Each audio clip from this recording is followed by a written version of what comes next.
This is what community patrols look like. Volunteers meet before dawn in dark parking lots. They hang decals on their cars, letting neighbors know that these patrols are looking for immigration and customs enforcement agents. They go over their route, make sure their radios are on, and hit the road.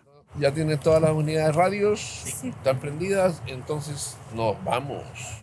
On this February morning, volunteers with Unión del Barrio are patrolling the streets of Logan Heights. They've been documenting ICE activity in San Diego for more than a year now. Benjamin Prado, one of the organizers, agreed to let KPBS tag along. Yeah, I mean, it's been wild with everything happening. It is one of several patrols the activist group regularly organizes throughout San Diego.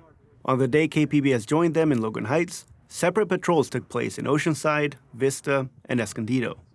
They're trained to identify undercover ICE vehicles, usually clean, newer models with tinted windows and unmarked license plates. When they spot a vehicle, volunteers pull out megaphones and tell the neighbors to stay inside. Most days, the patrols, like the one KPBS went on, are quiet. We drove around Logan Heights for a little over an hour, nothing to report. But sometimes they do spot ICE, and they speak up, like on this video from a patrol in December. Get out of our community. We are sick of you separating families and terrorizing working people. Sometimes, ICE agents confront the community patrols.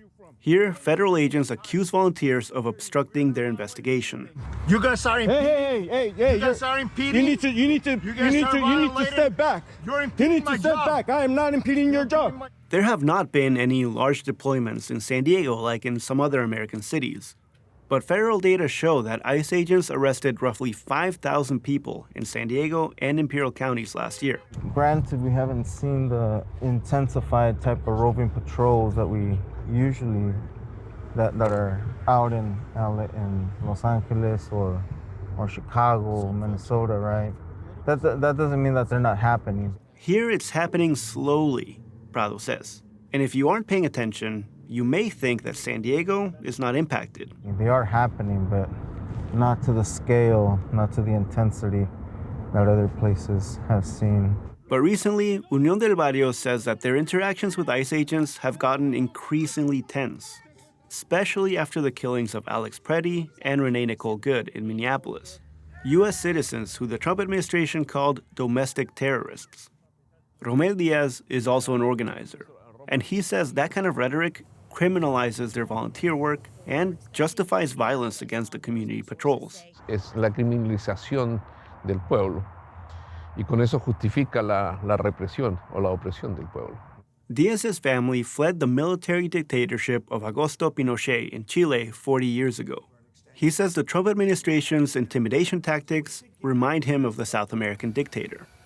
And volunteers are afraid. No vamos a decir que no tenemos miedo, obviamente tenemos miedo, pero lo que hacemos es que el miedo no nos paralice. But instead of being paralyzed by their fear, Diaz says more people are signing up for community patrols. Las últimas 2-3 semanas después de la primera muerte, del primer asesinato de René, ha crecido el interés. Prado says Unión del Barrio offers multiple training programs. Some teach people the basics of community patrols, and others show volunteers how to keep watch over their own blocks.